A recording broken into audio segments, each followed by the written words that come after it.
they did was like walk while the other person, like one girl was like just trying to kick him in the leg, and he just kept walking towards the edge of the ring, and then he lost on purpose.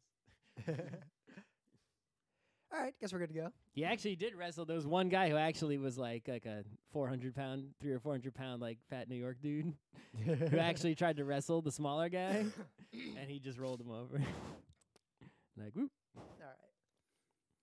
It's Monday, April 30th, 2018. I'm Rim. I'm Scott. And this is Geek Nights. Tonight, what's next for smartphones?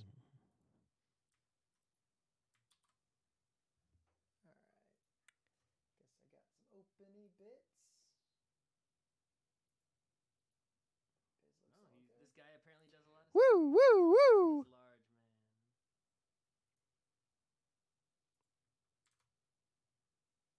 man. Okay. Do I bother with an opening bit? He was on TV. He was in a music video. He was in a movie. I guess I'll start with the phone as my opening bit.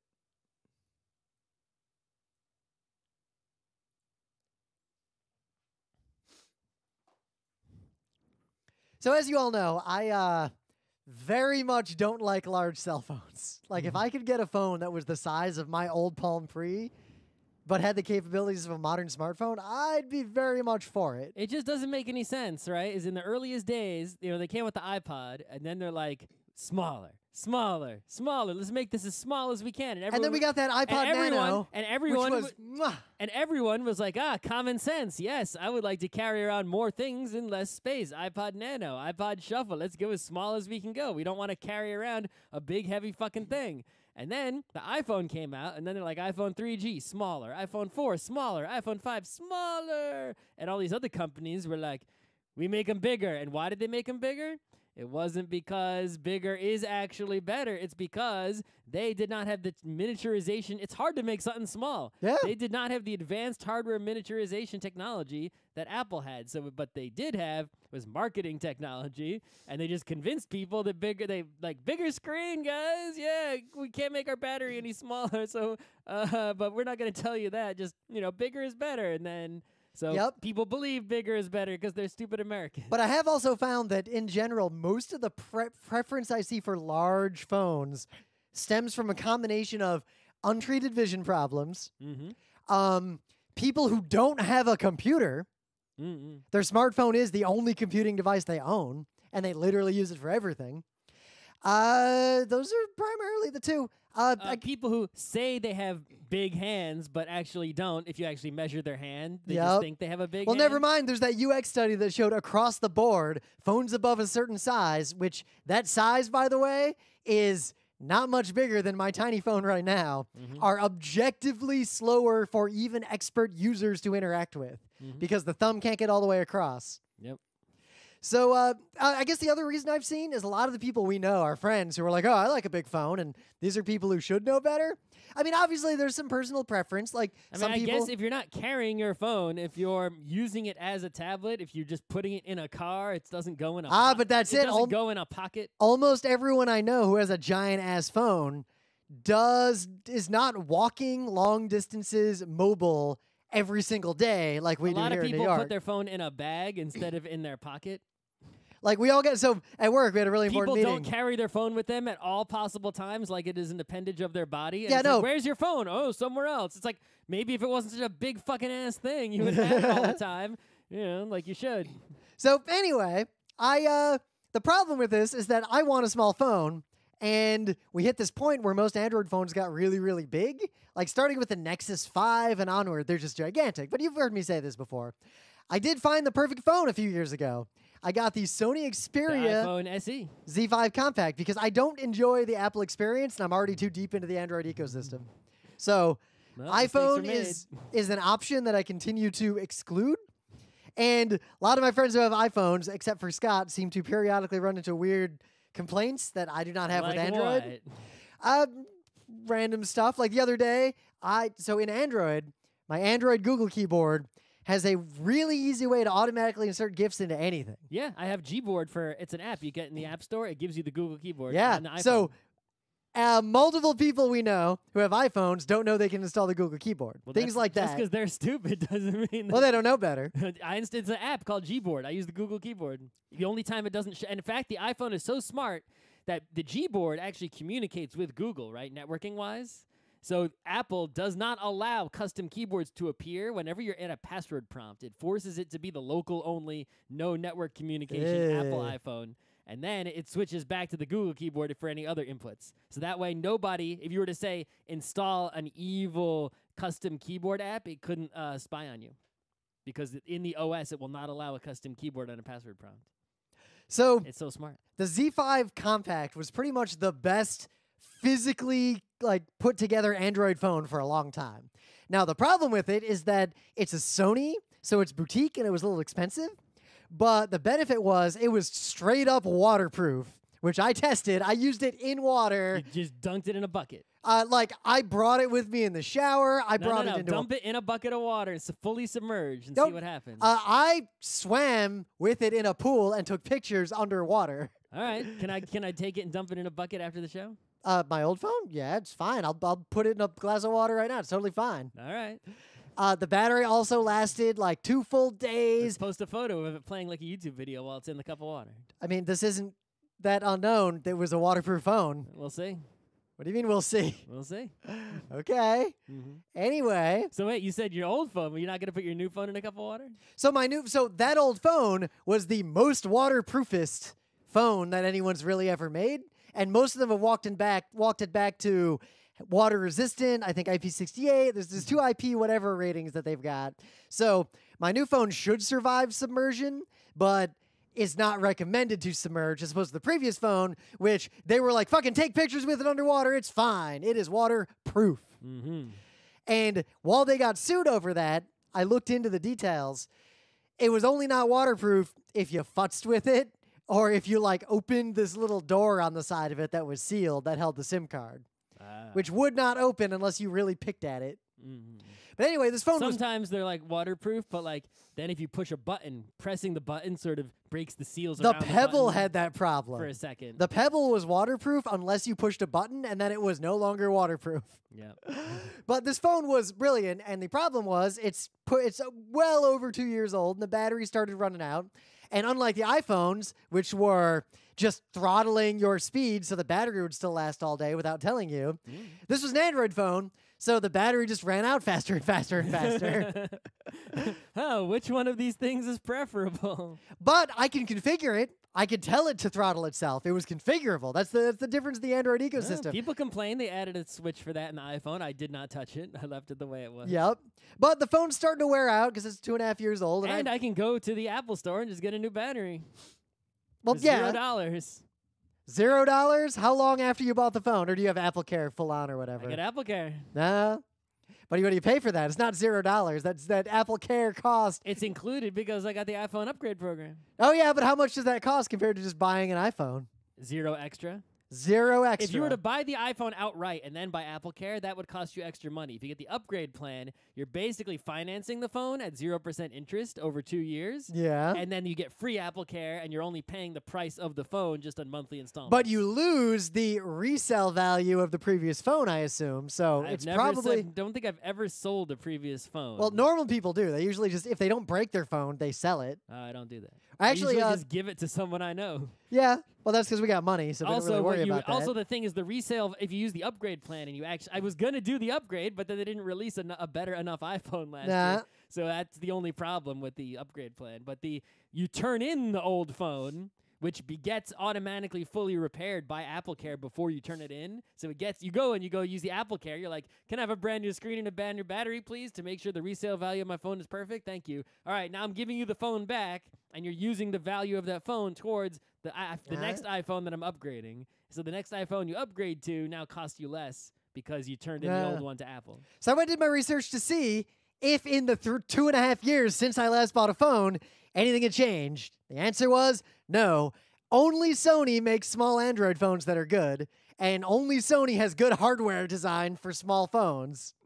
So the Xperia XZ2 Compact is the newest one that came out. XDX. It just came out, and it's an ugly-looking piece of shit, and it's big. Mm-mm. The Compact is more than a centimeter taller than the previous Compact. Dun, dun, dun. And taller's the problem because taller means it won't fit in my tiny pocket. Is it waterproof? Can you put it in the ocean? No phones are waterproof anymore. Okay. It's water resistant. Like, it would survive dunking in water. The ocean?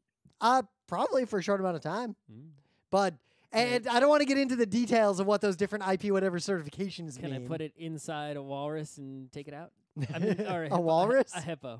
Why a walrus? Where are you going with this? I was thinking hippo, but I said the wrong thing. So anyway, the XZ2 Compact is big, ugly, not materially better than the previous year's iteration, the XZ1 Compact. Mm-hmm. Also, it's way expensive. The previous year's XZ1 Compact is, in my estimation, as of today, April 30th, 2018, the best Android phone hardware on the market. Mm-hmm. It is just markedly better in every way than the Z5 Compact that I had before. It's super fast. It's got the newest version of Android. Is that just because it has a battery that's not dying? It's not just that. It is faster. It has a much faster processor. Why don't you just buy 2 for insurance and then use the second one when the first one dies? So what I did instead is, this is the first time in my life I bought a new phone while my old one was still technically usable. It's not like every other time where the old one stopped working and I'm fucked. You broke it to make and I yourself have feel to buy okay something. about buying a new one. Well, like when you broke your computer and then you can upgrade your computer so you can render faster. Yeah, it's just what I wanted. So this time, the USB port's a little jank, but otherwise the phone works fine. It's just slow because the battery's shitty. So I just bought the new phone because I did my research. It's about the cycle time. It's the best one. And all I have to say about this phone, having used it, is that I have zero complaints. This phone is amazing. If you want an Android phone, that's the problem with it. This is the one, and it's only like $400 because it's the last year's model. And the newer model is like $700 and worse. See, what I'm hoping for. Also, this phone appears to have one of the best, if not the best camera of any Android phone. It's a crazy good camera. What's likely to happen this year is that you're going to get, first of all, they're going to upgrade, supposedly within like a month or two maybe, the iPhone SE, you know, the one that still looks like an iPhone 5. Yeah. So then that will be a very good choice for a tiny phone, and I might go that route. But also, they may, there's supposedly, you know, iPhone 9 or whatever it's going to be, is going to basically, they realize no one bought an iPhone X for a fucking $1,000. Yep. They're going to take the iPhone X technology, the only part of which that anyone really wants. No one cares about fucking like face recognition garbage, right? Or whatever that is. But the only technology in the iPhone X that I want is the fancy OLED screen of, oh, it's as fancy a screen. Ooh, yeah. The best OLEDs. The best screen on any phone there is. And supposedly you take that screen and you put it on a cheaper phone, and then I go, ooh, that is the best screen on a phone. I buy that. But yeah, I'm real pleased with but this not phone. for $1,000. So if you need an Android phone in the immediate future, I think this is literally the only one worth buying. Even despite its Sony, because it's not stock Android. You can really only get good stock Android if you root your phone or you buy like a Google device.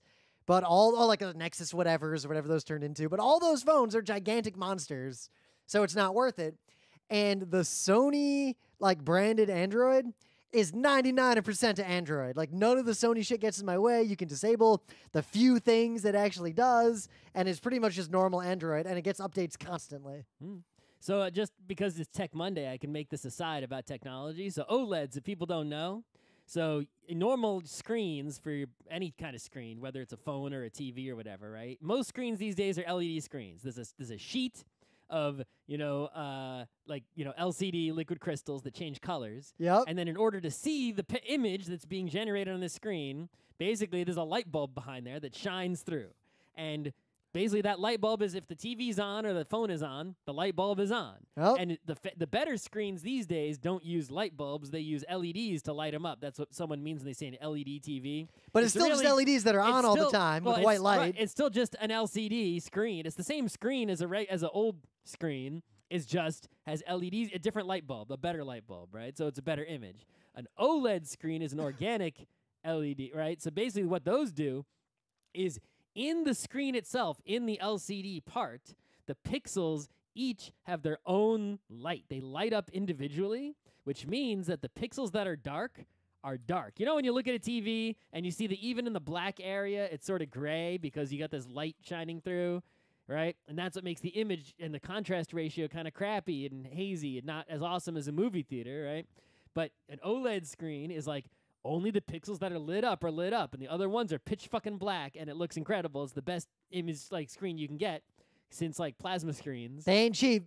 They ain't cheap because the factories that make them have very, very low yields. Like they try to make an OLED screen in the factory, and like the vast majority of them, like more than I'd say 75% of them, when they come off into the factory line, they're busted. Like they're no good. It's like, oh, this one's no good. This one's no good. This Which one's is pretty no good. typical of a new technology of any kind once you hit mass manufacturing. Right. So you can actually, so think that the TVs are ultra expensive because at the factory they're making the big screens. You're getting even worse yields, right? Because you make this giant screen and like a few pixels are bad. You make more pixels, better odds of some of them being busted, right? Plus, we're past the point where remember when LCDs were first around, the idea of returning one because it had 5 or 6 busted pixels wasn't a thing. Like you couldn't return an LCD for that. That was expected. Yeah, then Samsung figured that out. Yeah. But now, so you'll see OLEDs these days on like watches and phones because you make it a smaller screen.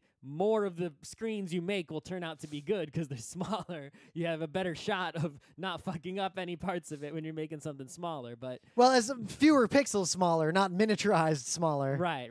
But yeah, but the the giant TVs are like ultra expensive. So if you win a lottery or you save up your money and you, I guess, use your TV more than anything else because you're a couch potato, you should invest in an OLED TV because they are besto.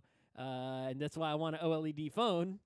But otherwise, if you don't have a fortune of money or TV is not the most important thing in your life, just get a normal screen. They're way cheaper, like orders of magnitude cheaper and the only thing you're getting is, a little gray in the black area. Big deal. You won't notice. So I'm sure you all saw the news that Microsoft sent a computer recycler to jail and didn't really read the details of what happened. All right, so here's this story. I think we actually may have reported this story a long time ago when the case started, but here's the deal, right? There's a guy, and he runs a business, or a nonprofit sort of thing, right? I don't know the exact details, but it's one of those places that takes old computers, collects them all together, takes out the good parts, recycles the bad parts, and puts together working computers out of old parts, and then, gives them to people or places that need old computers and don't need a lot of horsepower, right? And you're saving so much in the environment. You're saving people who can't afford computers. It's such a great thing to do. The people come there and learn how to build computers. It's just like this multifaceted, really great thing to do. So this dude did a thing where he wasn't pirating software necessarily, right? Because, he wasn't making license keys, Windows license keys. But when you're, setting up these old computers, they have these Windows stickers on them with the keys because it's some old Dell case you found from 2000 whatever. Yep. And I think the OEM license, you actually have to put it on some part of the computer. Right. So he's got this old Dell case. They put a new motherboard and stuff in there. It's still the same computer but with new parts. And they got that Windows license on there that's legally belongs to that computer, or whatever computer ends up in that box. And they want to install Windows. You need a Windows disk, because those are old computers with spinning optical drives. You need a Windows disk to install Windows on there. So, those aren't, the easiest to come by. I saved all mine. I got like Windows 95B. Well, so like my old laptop. I got Windows 2000. My current laptop, actually, the OEM license keys would not work with Windows 10 upgrade. There's a bunch of issues where it just wouldn't upgrade. I sorted out my whole deal and got everything to work super great. Yeah, well, part of it is because I'd also replaced the hard drive, which had died, and there was a spinning disk. Well, there was because it was dead. There's nothing I could do about it. I meant you fucked up your license key management. There was a spinning disk recovery that could not deploy to the new drive. So I ended up just buying a Windows 10 license and just installing on it because I didn't want to deal with it. I bought a Windows. I think I had a Windows Vista Ultimate license, and then I got it upgrade to Windows 7 Pro, and then I took that license and I upgraded it to Windows 10 with the free upgrade. Yeah. And then now it's in such a state that when I set up the new computer, the one I just bought, I went to Amazon where I bought the keys from. Legally, right? And when you log into Amazon, you can see there's a screen you can find in your account where all your keys for all the software you've ever bought are still there for you. Yep. And I took the very last key, that upgrade key that I used to upgrade from 7 to 10, and that was the only key I needed, plus my Microsoft account, and it totally just installed legal Windows on that brand new computer that had nothing to do with the computer that died. So it totally works now. Well, not too shabby. Yeah. Anyway, I so don't build computers that often, so it doesn't matter anymore. The guy needed, for this to work, he needed the Windows CDs with the old versions of Windows. So, you know, he mass manufactured these discs to give to people who were making old computers. And then Microsoft took him to court and was like, counterfeiting, piracy, we're going to sue you into oblivion, you bad. And then now he lost and he's going to jail for what, 15 months or something? Well, it seems like the discs he was getting, this is where it gets sort of complicated. Long time he's going to jail. Because he was getting How long did he go? It's 15 years or 15 months? He was getting, I don't know where it says in here. Anyway, 15 months. Right. All right, so he lost the court case. He's going to jail. And everyone when you hear that story that I just told, you're going to get mad, right? That's some bullshit right there. The guy was copying Windows disks. He wasn't generating keys. He wasn't pirating Windows. Every one of those disks still needed a key to go with it, etc. Here's the story. Microsoft actually put out a good press release that gave out information that changes your thoughts on this story a little bit. And there's the two things that change your thoughts on this story. One, he was not giving out these disks for free. He was charging a tiny amount of money for them, but also there's like emails they showed that, they were in court as evidence of him like expecting to profit from selling these discs. And even, so like I think if he hadn't been selling the discs, he just given them away for zero, I don't think Microsoft would have done a goddamn thing about it, right?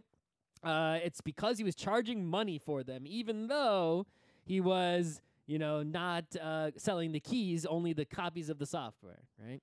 So that's problem number one. And problem number two is he wasn't just going and making a bunch of CDRs and scrawling Windows on them with a Sharpie, right? He had a place in China like mass manufacturing discs, and he went through great effort to make them look exactly like official, legit Windows discs with holograms on them and all that biz, which is sort of like, why are you doing that?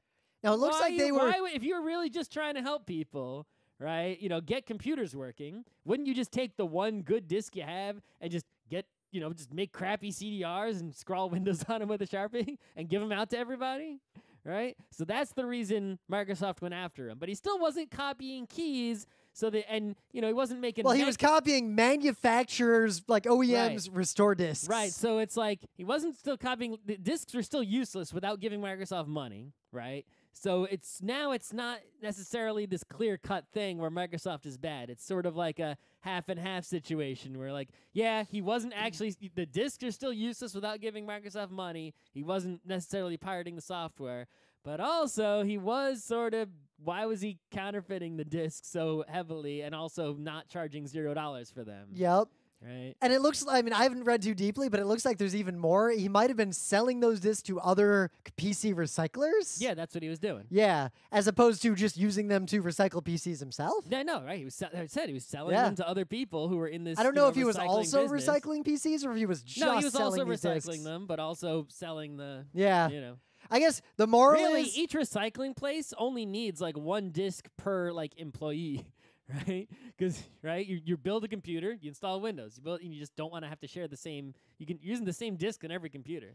And in fact, if you want to really protect yourself, use the disk to restore the computer, but you give the person the URL of how to download the manufacturer's disk so the person can re-download restore media themselves directly from the manufacturer without touching you. Microsoft doesn't, and other manufacturers don't always provide the downloads of those. They now separately, a lot of those disks ship with the computer, and that's the only way you can get the disk. Separately, I think there should be a law. There should be a certain amount of time, like a decade, after any manufacturer sells a PC, where they're obligated to provide restore media. Well, I think if they bundled the OS, they should be responsible for it. Yeah, a lot of PC hardware manufacturers do a good job of this. You go to someone's website, they got the drivers for fucking everything there. Like Ace's website, there must be so many drivers available there for every fucking motherboard in the universe, right? You know who doesn't do a job about this? Any scanner in the world.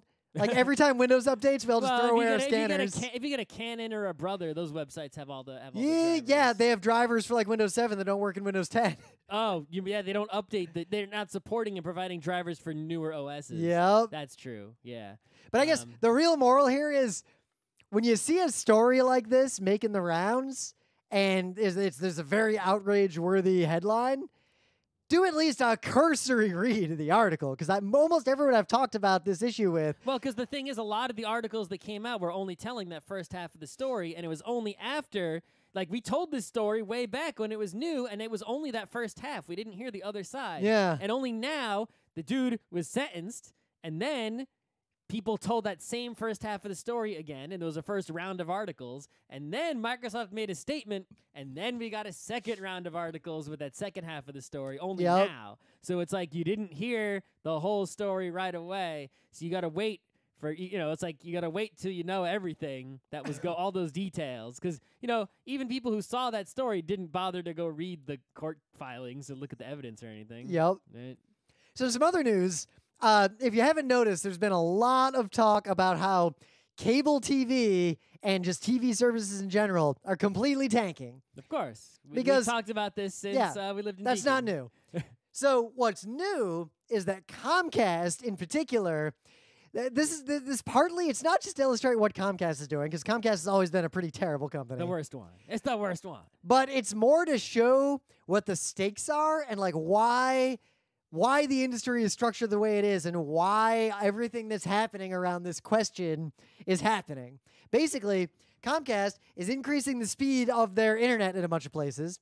So anyone who has that's nice of them. So anyone who has 60 megabits down is going to get up to 150 for free. Okay. Anyone with 150 is getting 250. Anyone with 250 is getting just upgrading all their tiers. Yeah, everyone with 250s. So the 400 people are getting a gig. Damn, son. Yeah, gig. Doesn't say if it's symmetric. That costs a lot of money a month, though. If you're already getting 400, what are you paying? Yeah. Right? I can get like a ton from Spectrum. I got to pay $100 a month. But they are only giving this free upgrade to people who also pay for TV. Well, I mean, that's a totally, I guess, legal business thing. But on the other hand, they have this regional monopoly. And also, Comcast is part of NBC, which is a TV company. So it's totally shady as fuck and could be antitrust. Maybe we should do some antitrust thing in there instead of letting them merge in the first place all those years ago. Oops. Yep. Yeah.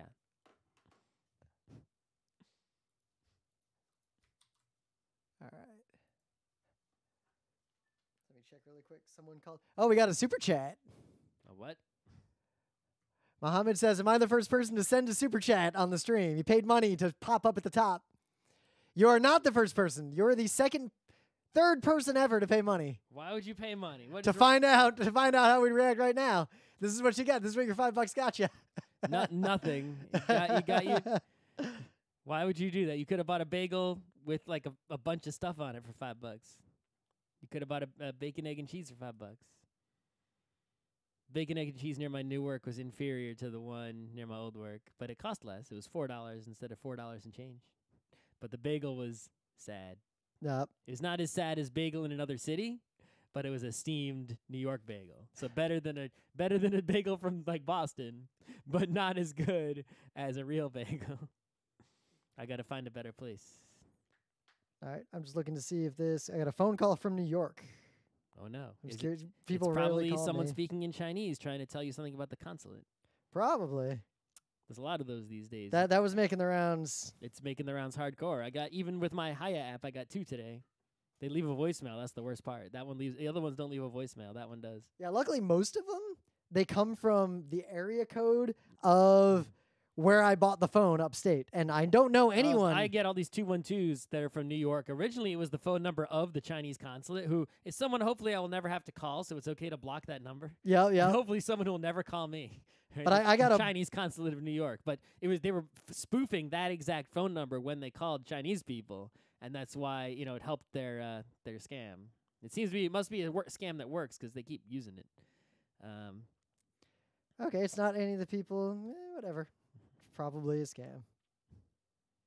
You should get the Hiya app or the equivalent. There's like a bunch of apps. I can't tell which one's better, so I just went with the one that's easiest.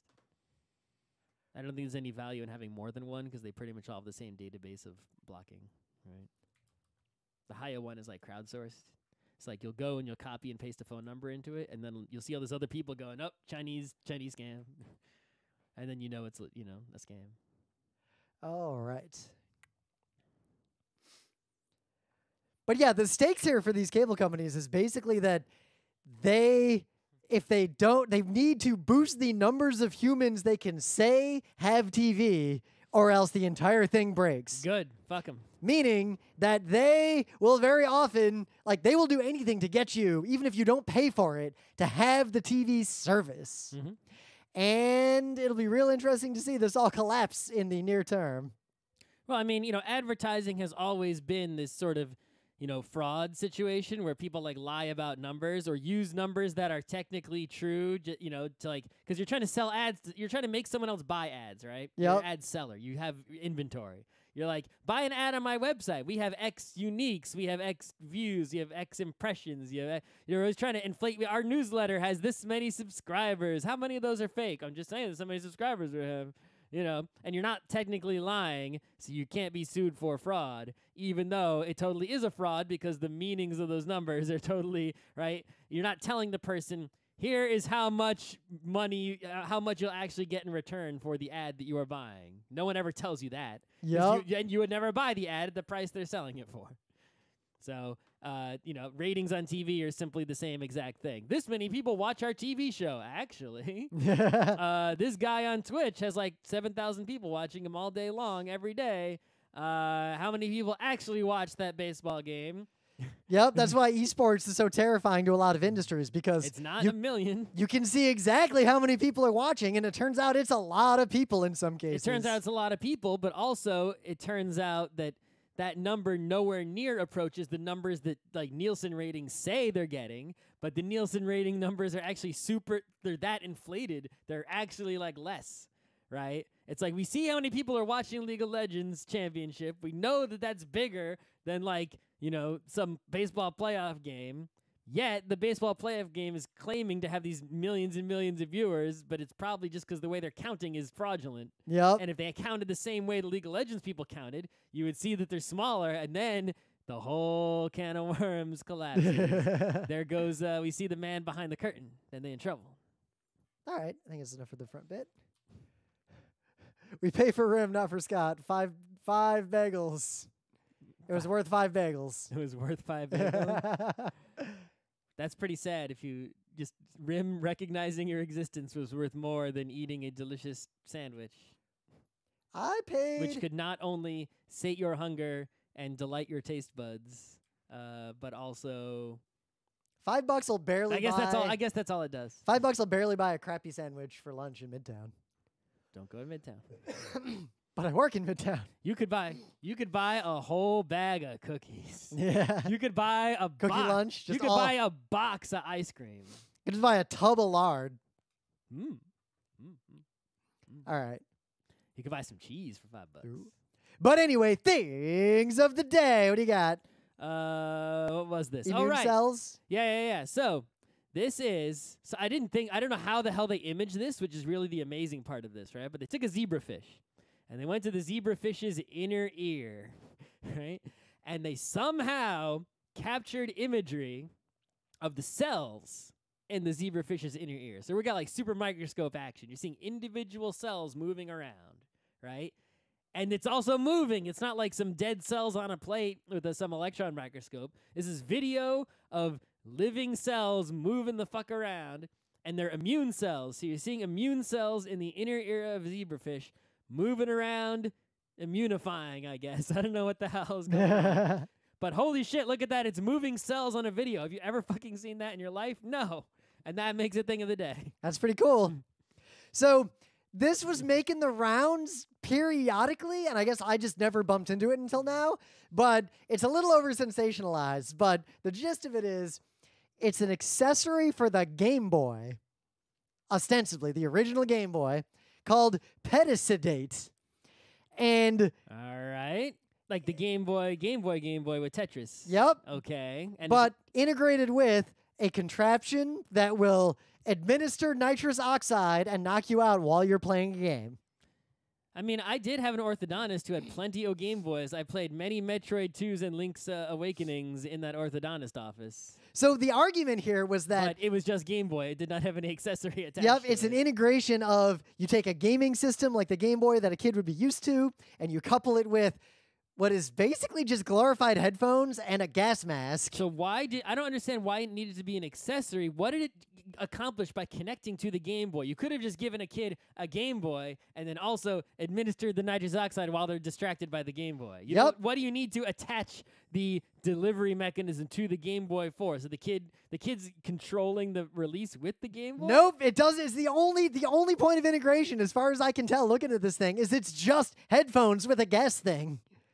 It has nothing to do with the Game Boy, except it was designed for the Game Boy, and I suspect the only reason it was actually designed and socialized this way was to probably get some grant money around using game. Like, there's probably some reason why they framed this as a Game Boy accessory, but really, it's just gas headphones. Okay.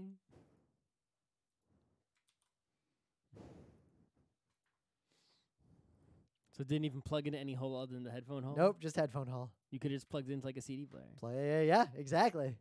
But also, why do you even need the headphones and the thing to be integrated in any way? You could just have headphones. Yeah, then a nitrous delivery thingy mask, and then a game. You just need the three things separate. They are gained nothing by being combined. Yep. It's not like combining a phone and a camera where something is gained, right? By uploading your photo to the internet right away or sending it to a friend, and there's some reason to combine them. Yep. There's literally no benefit gained by combining the three things together into a single entity. All right. So, because I bought a new smartphone, we were just talking about smartphones. And we got no other Monday show ideas. Send your Monday show ideas to GeekNights@FrontRowCrew.com, and you skip the meta moment. All right, the meta moment. The book club book is still Emily Wilson's translation of. I said I would read more of it when I was not working last week, and I did not. Oh. Oh. So you're still hanging out with... Well, I guess you just got to Odysseus. I read 0 more pages. So you had just gotten to Odysseus making his raft. I think I read, yeah, pretty much. He didn't get off. Did he get off the island? Did he meet Nausicaa yet? No. Okay. I also did not know before I want to tell you this.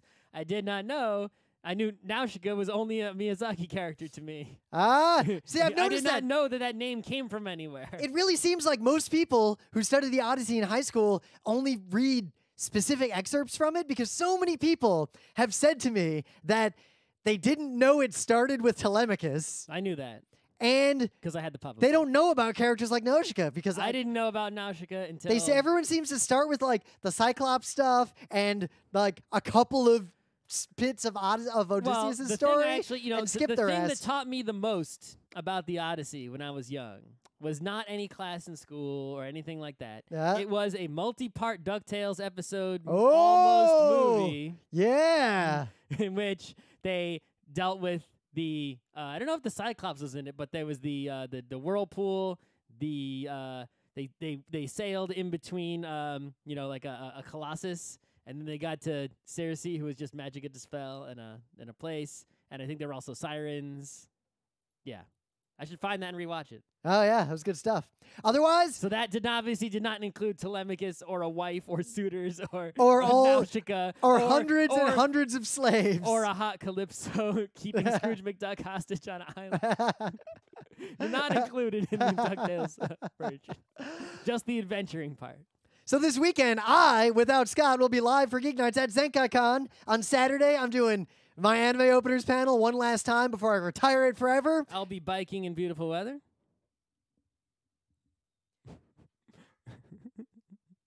The only reason I'm retiring it is because it's a pain to update it, and I don't want to... and also, most of the videos I want to get for it are increasingly taken down from YouTube, and it's not worth the effort to find, like, weird openers to anime around the world. So I'm retiring this one, the last time I'm ever going to run it. And I'm doing a brand new anime panel, and I'm also redoing one of our PAX panels. But if you're going to be at ZenkaiCon on Saturday or Sunday, you can see me there. And otherwise, I'm just going to be playing board games, maybe in tabletop at the con, or possibly just like in a hotel room, and good luck finding me. That sounds like a safer idea.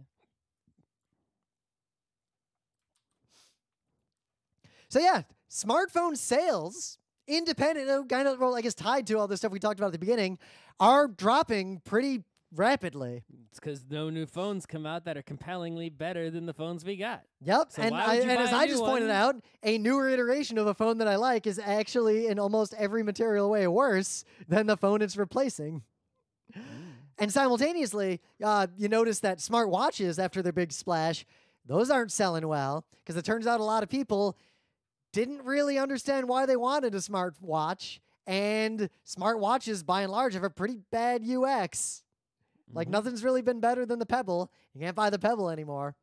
So I guess I'm wondering, partly because we need to come up with a Monday show that wouldn't take too long, that would have something to say about, what are real material things that could change that would make, like, you or me, for example, what would make you excited to buy a phone? I mean, they're like, what would make you be willing to? The problem is that back in the day, phones were so shitty that you could easily imagine ways to improve them, right? The cameras were so bad. Yep. The data was so slow. The battery ran out so Let fast. them plug into my computer with USB and not a proprietary cable. The screen was so shitty. There were, there's so many things that were just obviously bad about the phone that could easily be improved. Let me access the internet. Yeah, let me have apps. iPhone 1. They added the apps with a later iOS update when the iPhone 3G came out, which is when I bought it, like a smart person.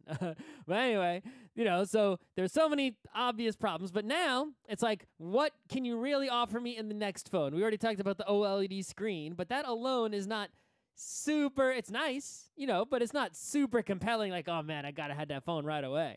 Right? You can make the camera better. You can make the CPU faster. You make the battery last longer. You can even make the data faster. That's one thing that you sort of almost forces you to upgrade if they come out with like 5G, 6G stuff, new radios. You sort of have to buy a new phone. But even then, until the infrastructure upgrades, like but I mean, phones have been. I'm saying at that point, you're gonna have to do something. Yeah, right? well, like the difference between 3G and 4G is night and day. The difference between 4G and 5G though is supposedly not much because we're not even using all the bandwidth possible on 4G. Oh yeah, I stopped holding on to my unlimited grandfathered plan.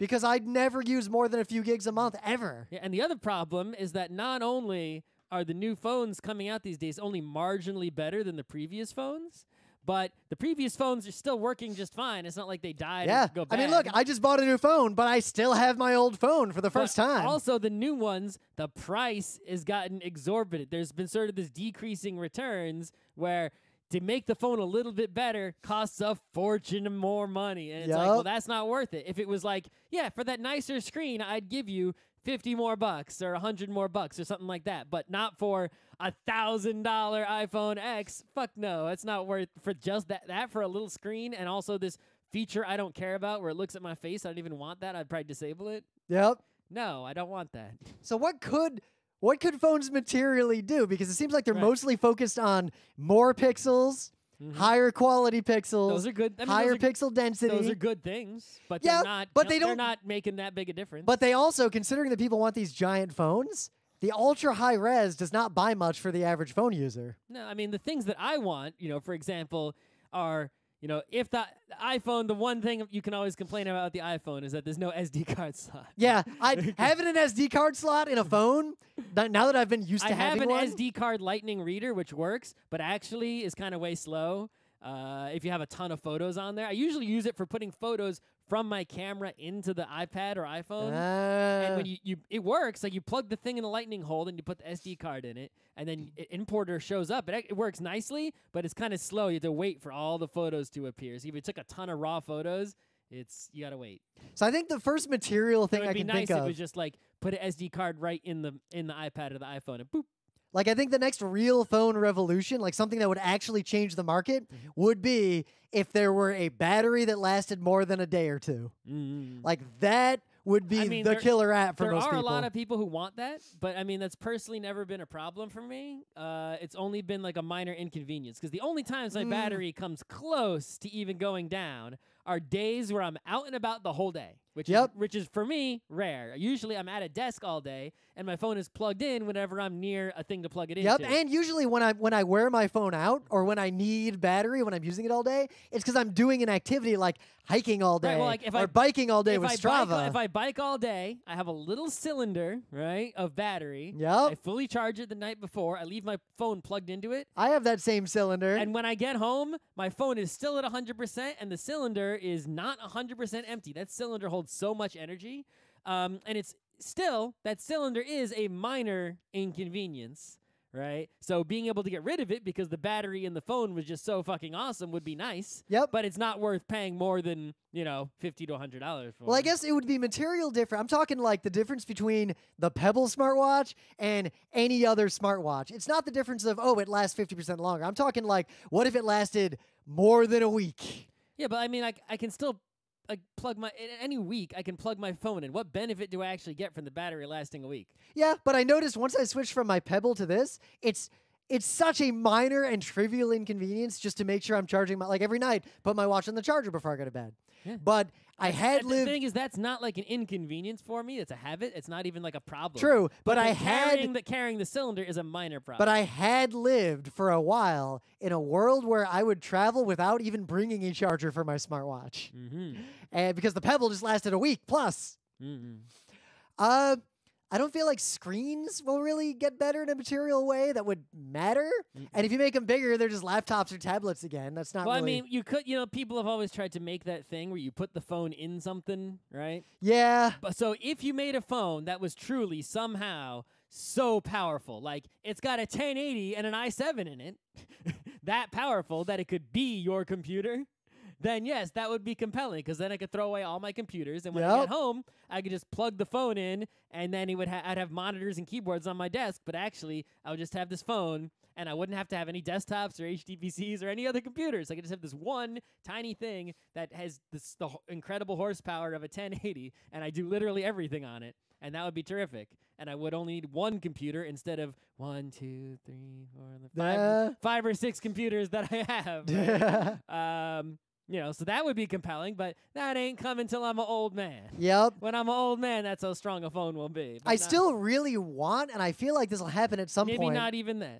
The periphery cloud of interface devices and the phone, and I'm making quote fingers here, is basically just everything that my phone does except the screen, and it's literally just the batteries and communications and horsepower to connect to all my cloud shit and to do local processing.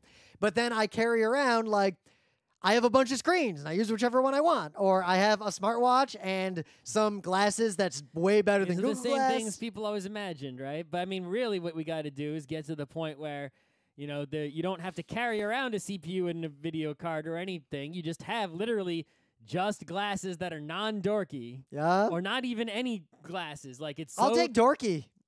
Dorky's fine. No. Why? Why do you care about aesthetics? Because it gets in the way. How does it get in the way? Unlike you, my eyes work. So I don't need to put any garbage on my face except to block the horrible rays of the sun. But I already wear glasses, so glasses that do something is just great. Yeah, for me, it's I don't want to. I don't want to have to put anything on. I want to get to the point where it's like a sticker. I just put a sticker on the side of my head, like a tiny one, right? Like a little tiny sparkly speck, and actually it projects everything in front of my face like it's cyberpunk land. I am curious about. I think a big step forward will be because the second screen peripherals tended to not go that well. I feel like the screen peripherals that are some sort of contact lens that can give an AR overlay, like that sort of technology. I don't have to poke my eyeball though. But the caveat to that is that, again, that's the kind of technology that I want, but I don't know what a consumer, kids might be into it, but I don't know what the consumer market wants. The only reason I want that sort of thing is to carry around less shit. It's the same as, it's really just making the phone smaller, and it's just another way to make the phone even more ridiculously small. It's to make it invisible. But I guess I do want heads-up display. I want to be able to see information from my phone without having to get my phone out. Yeah, and smartwatches provide just the same thing as making the phone smaller. Yeah. You make it so small that you can wear it next to your eye or in your eye. Or it is your eye. Or it's it's in your ear, it's in your brain. And someone will hack it, Ghost in the Shell style, and it's going to be trouble. But it's the same thing as making it smaller, right? It's accomplishes the same goal. It's just when you reach a ridiculous level of smallness, suddenly new things become possible, like having it in front of your eyeball. So what about people who aren't super techie or don't care that much about this stuff? Is there anything we could do to make smartphones better for them? Anything that would compel them to upgrade? I don't know. I mean... Make marketing compel them to buy them. Oh, it's a marketing problem, not a technology problem, because technology doesn't convince those people that, if you're not a person who cares about technology, then you're not going to care about technology. You have to, right? You just buy what, marketing makes you buy. You're convinced to buy something. Yeah, because nerds always seem to go then. Like I see every now and then I see that perennial story of some nerd is like, the real answer is we need modular smartphones so I can build my own. It's like, son, you can't even build your own laptop. No one's going to let you build a phone. There's a reason why they're manufactured the way they are. No one wants a modular phone where you could like swap out the processor except you. I don't even want that. I mean, I guess you could have a magical phone that like, is small and then can get big and then can get small again. Oh, someone in the chat actually points out a phone that could actually play real games. I mean, iPhone and iPad can play real games. To a degree. I mean, the iPhone can't play, BattleTech? Why couldn't it? Well, it can't right now because it won't run on iOS, I assume. Well, I mean, it hasn't been written for it, but you can get the same exact XCOM that is on PC. You can get for iPad. iPad, I got Civ, not iPhone. I got Civ 6 on my iPad. iPad, not iPhone. You can get it for iPhone, I'm sure. Are you There's sure? no reason you couldn't. Yeah, but can't you actually? It would just the graphics would be cut down, but there's no technological reason you could not make such a game for the iPhone. Other than you just have to cut the graphics down because the GPU is not as powerful and you don't want to kill the whole battery. But you see, you keep saying could. Is it actually a game that is playable today on an iPhone? It just looks because like no one has made the software doesn't mean that it has nothing to do with the hardware, right?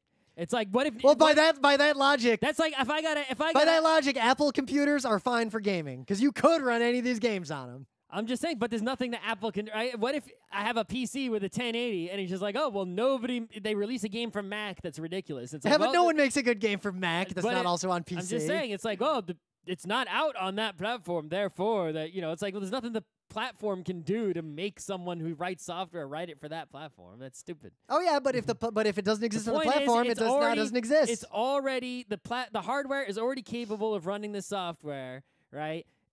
Making that software for it is not the job of the person who makes the phones. It's not a part of this conversation. You can have real games on a smartphone these days. Well, to a degree. I mean, what do you keep saying like real game? What do you mean by real game? Because Fortnite is the only game that like normal people care about. Fortnite's on phones. Yeah, I know. It's on iPhone right now. That's on phone, and that's a real game to most people. PUBG's on phones right now. So those are the top games. They're Yep. on phones. The end. And that doesn't seem to be driving smartphone sales. No, it's just driving people who have phones to give more money to Fortnite and PUBG. Yeah. I don't know if there's any material advancement to a smartphone that would change the situation for the average consumer. Look, PCs had the same thing. They got better and better and better and better. And now what has changed? What has made a PC better in the past X years besides just being faster and better? For normal people, nothing. They don't use PCs. They just use phones and tablets. The only real thing that has come to PCs and that is like recently that is not just faster and better is high DPI screens. Yeah. Other than that, it's like, okay, they're just faster and stronger with more memories and more chippies. Yep, but PCs are already becoming... Phones have reached the same thing, where it's like, well, we've made them as good as we can. What else can we do? I guess what I find interesting is that When's PCs... the last time someone made cars better? It's like the engines got way, way better, and now... the engines actually have continued to get much more efficient, and hybrids have come out. Just like CPUs. They keep getting slightly better, but cars, 4 wheels and they go.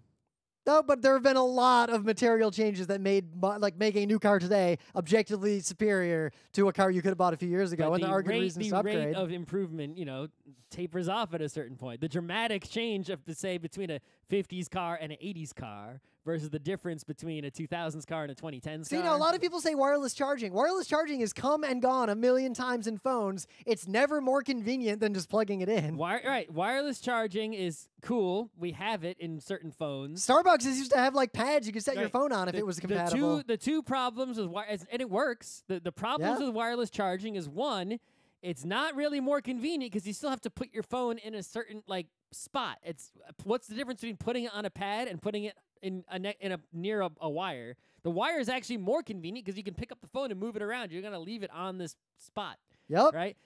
Wireless charging would be great if there was just wireless charging being beamed everywhere. So as you walk down the street, this thing's shooting at your phone, charging it up. That's wireless charging. Something like that might exist someday, but for right now, pretty sure most of the ways we've made all these technologies. We've been able to remove the wires, right? It's like, well, if you want to remove wires for power, you need to remove the power grid. Like, you don't have to plug in your TV. There's just power in the air. You don't have to plug in your microwave. There's just power in the air, right? You don't have to plug in your phone to charge everywhere. Electronic devices that are in this area are just all being powered with electricity shooting through the sky, if that's even physically possible. Yep. Right? But yeah, no more outlets in your walls in your house, no more power lines outside, right? Just power everywhere. Go bzzz. I guess what's interesting, though, is that And your guts getting fried, I guess. PCs, partly like that market got gutted by the introduction of smartphones and tablets that were good enough for the things that an average person They does did with all a computer. the things that a person does with a computer, only smaller and more convenient and easier. But smartphones, there isn't anything that really is teed up to replace them. So they replace PCs for a lot of people, but they're already good enough to do everything that most people would have done with a PC and now do with their phone. Actually, you know what? If you could imagine, you know what? Here's a real material if you could change. imagine the thing that would replace smartphones and be the next thing that ramps up and then tapers off, you would be Yep. not have to work. I think a material change would be a phone that was actually pretty invincible. I mean, that's a help. I mean, 'Cause it makes me want to buy I it. think a full third They of all the have phones I see in the wild have cracked screens. They have invincible phones relatively, but they're sort of, armored. Or they're boutique. Like, so full disclosure. They're not elegant. I am not going to test my new compact, but the previous one, the one that I replaced, I have beaten the ever-living shit out of this phone. I dropped it at work. I haven't put an iPhone in a case since the iPhone 3G. I've never put a phone in a case. The only time one broke was the iPhone 5. I was riding my bike, and it was in my bag, and I fell over, and I guess just whatever hit the ground just happened to spike into the phone. So despite having gone swimming with this phone, used it in the shower. I think my iPhone 6 I had in my pocket, and I was wading into some water, and then I think it got half in the water. I went, oops, and I went back out, and then it was totally fine. But I dropped this in a stairwell, and it bounced down 2 full stories on concrete. Mm-hmm. And there was a couple of tiny dents in the case. Mm. The screen was uncracked, and the phone was undamaged in any material way. This phone is actually invincible. But again, because it still works, I'm not going to push that or test it. And I'm definitely not going to test it with the new phone. But arguably, the new phone with its metal case or its metal top bits is actually probably more resilient. I feel like if you made a phone and you marketed it as not needing a case, it is that strong. I feel like that would be... iPhone doesn't need a case. It is that strong. Just don't be a... But why do I see so many cracked iPhones? Because people are fucking clumsy. Well, how come mine isn't, except for the one time I fell Oh, on yeah. my Yeah, but I'm saying make a phone where even if you're clumsy, it doesn't break. Don't be a clumsy oaf. But like dynamite. I mean, I'm not. I don't break phones. I mean, take care of your shit. Be careful. Don't grease up your hands and use your phone with one hand while you're biking and not even looking at the road and doing stupid shit. Just take care of it. Hold on to it tight. My Nexus 4 broke. I remember literally, it was in my pocket and I was just sitting at a desk. I hung my jacket on the door and it was in my pocket of a jacket. And I was typing on the computer doing something and I just heard this sound like glass shattering. I'm like, what? What was that? Whatever, and I ignored it. And then I went to go to bed, and I went to get my phone to charge it, and the screen had just shattered on its own. Uh-huh. Well, I'm pretty sure there's just a defect, and it had some knocks. The defect of RIM breaking things on purpose. Why would that Nexus 4 I loved? I didn't. In fact, when that phone broke, was a terrible time to upgrade. I ended up buying a really suboptimal Nexus 5 in London because I was really in a hurry to have a working phone again. I think I gave that Nexus 5 away, though. That one still kind of works. But yeah, smartphones are an interesting space, and I'm hungry, so I'm just cutting the show off right now.